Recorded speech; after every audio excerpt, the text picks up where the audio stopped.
It's hard to think of Rolex without Roger Federer coming to mind. The tennis legend, now in retirement, has been a Rolex Testimonee for nearly 2 decades.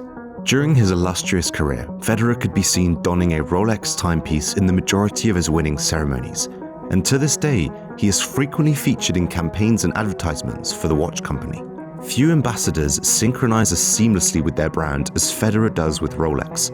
When the athlete was elected as an official Testimonee in 2006, many of the values and characteristics he possessed, and still possesses to this day, correlated effortlessly with the image Rolex sought to maintain. Elegance, sophistication, grace. All these qualities became emblematic of Federer's character. Rafa, he's the swashbuckler. He's more emotional, and he wears his emotions more in his sleeves. You can sort of see what he's feeling more. And Roger's, sort of the ever-classy, almost perfect guy like Borg was. This harmony between man and brand explains why the Swiss watchmaker still retains their compatriot ambassador even post-retirement. Because as valuable as a Rolex cosign is, a Roger Federer endorsement could be equally costly. But it hasn't always been this way. It may seem impossible to think now, but there was a time when Federer was not a viable choice for Rolex Testimonee. A time where that graceful, exalted character would be the last thing you would associate with the man. Instead, a more temperamental, hot-headed young player occupied his place. This is how Roger Federer went from being a non-candidate for Rolex to the face of the brand. When we think of Roger Federer now, the image conjured in our minds is usually that of a poised and exalted tennis maestro. But that wasn't always the case. At the genesis of his career, Federer was infamously temperamental and, in fits of frustration, prone to outbursts and tantrums. Smashing rackets and cursing during games was a regular habit to release his anger. More specifically, the anger he harbored towards himself. These outbursts were never directed at an opposing player, and it was never any form of vanity, but rather they stemmed from the frustrations he had with himself.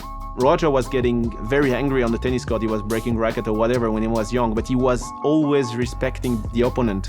It was always against himself. He was never being provocative, he was never being unfair, he was never cheating. He was tortured by the thought that he was not the player he aspired to be, knowing he had the potential. From the very beginning, Federer was determined to win. His mission was always to become the top tennis player in the world. What set him apart was his conviction. At that time, Swiss players were not typically expected to achieve greatness. They were encouraged to be humble and adopt a realistic, aka mediocre, vision of their career. In Switzerland, we don't expect people to win big tournaments, so at the time, especially not. We like to be precise, I generalize here to the max, and you're supposed to be humble. Federer rejected this attitude. In his mind's eye, he saw himself as the top tennis player in the world. A mission to be the greatest of all time supplanted any sort of modest philosophy he may have had when it came to tennis. This attitude was a problem for Rolex.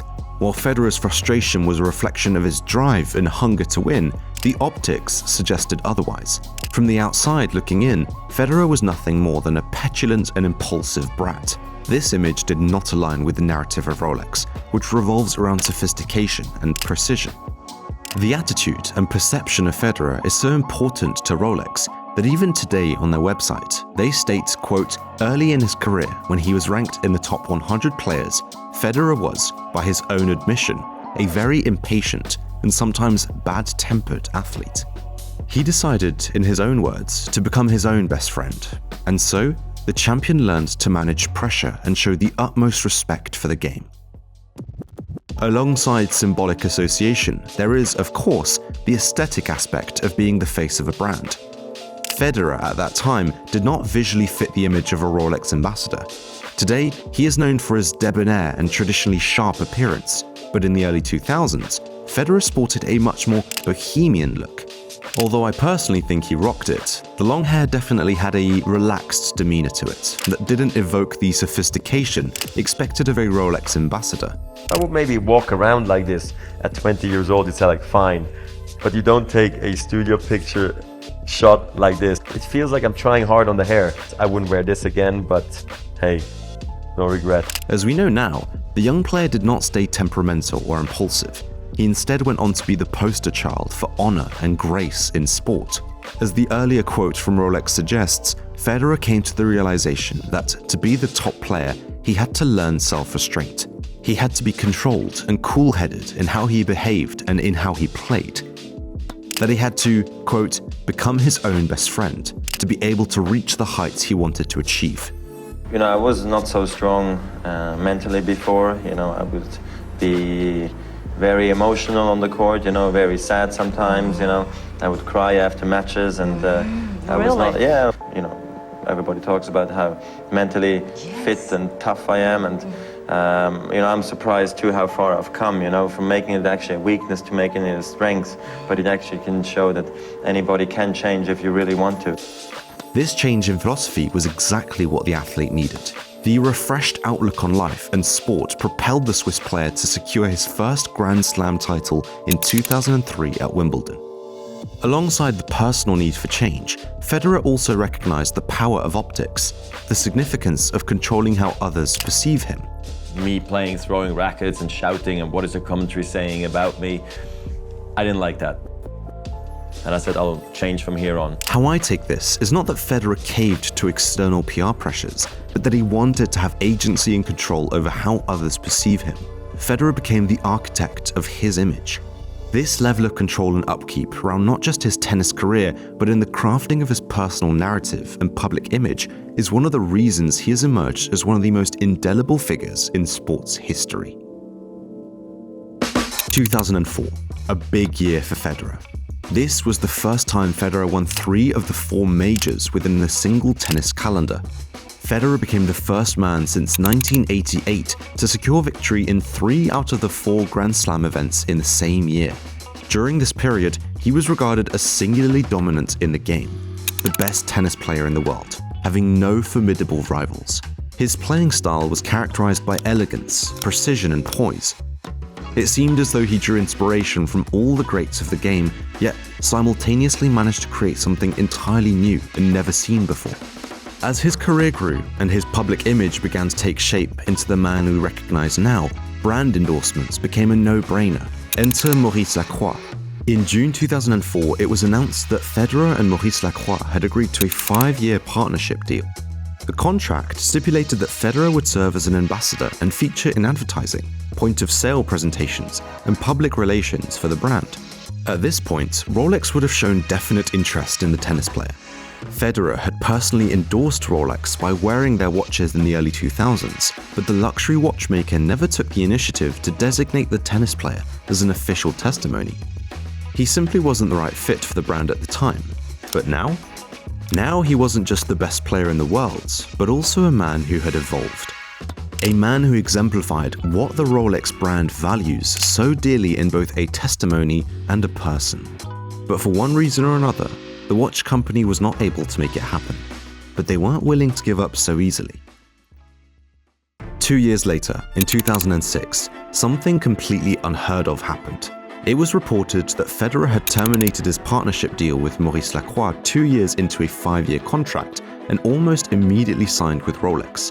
An undisclosed amount was reported as a breakup fee Federer paid to terminate his contract with Maurice Lacroix. In its place, a new 10-year-long Rolex partnership deal worth $15 million was signed, marking the beginning of the Roger x Rolex era we know today. The tennis legend went on to become the face of the brand, donning a Rolex watch whilst accepting trophies for the French Open, multiple US Opens, multiple Wimbledon tournaments, and multiple Australian Opens. In 2016, when his 10-year contract ended, he signed an annual $8 million deal with the watchmaker. The deal has no end date and is still ongoing today, even after retirement. When you look at the current list of Rolex testimonies, it prominently features an array of young talent. From Carlos Alcaraz to Iga Swiatek to Yannick Sinner and Coco Gauff.